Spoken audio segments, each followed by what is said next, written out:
विशेष CBI अदालत ने भले ही सबूतों के अभाव में बाबरी मस्जिद विध्वंस में साजिश से इनकार किया और सभी आरोपियों को बरी कर दिया है, लेकिन जस्टिस मनमोहन सिंह लिब्रहान का कुछ और ही कहना है।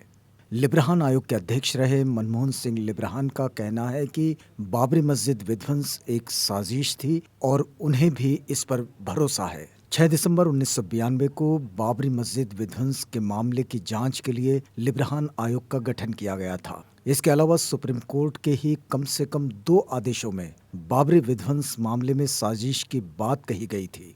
इसमें से एक आदेश तो पिछले साल नवंबर का ही है, जब अयोध्या टाइटल सूट पर सुप्रीम कोर्ट ने फैसला दिया था, और दूसरा आदेश 2017 का था, जब इस मामले में सुप्रीम कोर्ट में सुनवाई चल रही थी। सुप्रीम कोर्ट के इन 2 आदेशों में क्या कहा गया है, इससे पहले ये जान ले कि जस्टिस लिब्रहान क्या मानते हैं। द इंडियन एक्सप्रेस से बातचीत में जस्टिस लिब्रहान ने कहा, उन्होंने पाया कि यह एक साजिश थी और उन्हें भी इस पर विश्वास है। उनके सामने पेश किए गए सभी साक्ष्यों से ये साफ था कि बाबरी मस्जिद विध्वंस की सुनियोजित योजना बनाई गई थी। उन्हें याद है कि उमा भारती ने स्पष्ट रूप से इसकी जिम्मेदारी ली थी।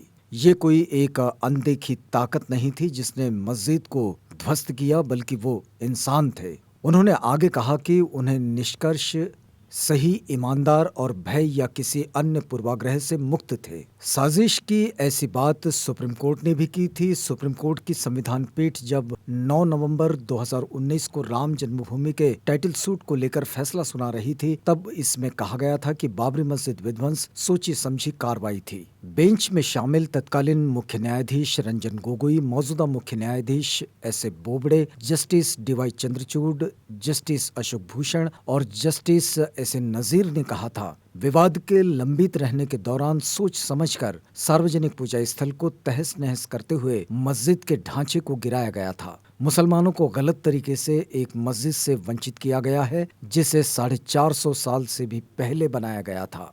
इसके साथ ही सुप्रीम कोर्ट के फैसले में ये भी कहा गया था कि मस्जिद को ढाना कानून के शासन का एक बड़ा उल्लंघन था। इससे 2 साल पहले 19 अप्रैल 2017 को जस्टिस पिनाकी चंद्र घोष और रोहिंटन एफ नरीमन की पीठ ने बाबरी मस्जिद के विध्वंस को भारत के संविधान के धर्मनिरपेक्ष ताने बाने को झकझोर देने वाले अपराध के रूप में बताया था। इस बेंच ने साजिश रचे जाने की जांच को उठाया था और लखनऊ में इसकी सुनवाई के लिए केस को स्थानांतरित कर दिया था।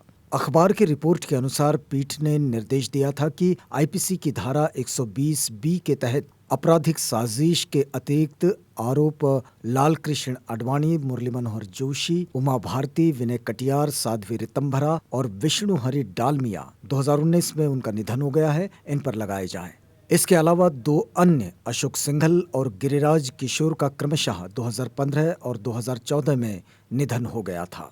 सुप्रीम कोर्ट अपने कई फैसलों में जिस साजिश की बात करता रहा था, उसको लेकर लिब्रहान आयोग ने कई तथ्य रखे थे। द इंडियन एक्सप्रेस की रिपोर्ट के अनुसार बाबरी मस्जिद विध्वंस की जांच के लिए 1992 में गठित लिब्रहान आयोग ने 2009 में पेश अपनी रिपोर्ट में लाल कृष्ण आडवाणी, मुरली मनोहर जोशी और उमा भारती सहित आरएसएस और बीजेपी के कई वरिष्ठ नेताओं के शामिल होने का संकेत दिया था। रिपोर्ट में कहा गया था कि उन्होंने या तो सक्रिय रूप से या निष्क्रिय रूप से विध्वंस का समर्थन किया। आयोग ने कहा कि कारसेवकों का इकट्ठा होना एकाएक या स्वैच्छिक नहीं था, बल्कि पूरी तरह सुनियोजित था। रिपोर्ट में 60 से अधिक लोगों के नाम थे, जिनमें बीजेपी के वरिष्ठ नेता लाल कृष्ण आडवाणी, मुरली मनोहर जोशी, उमा भारती और एबी वाजपेयी, आरएसएस और वीएचपी के नेता नौकरशाह शामिल थे। रिपोर्ट में उन्हें देश को सांप्रदायिक तनाव के कगार पर ले जाने के लिए दोषी के रूप में बताया गया था।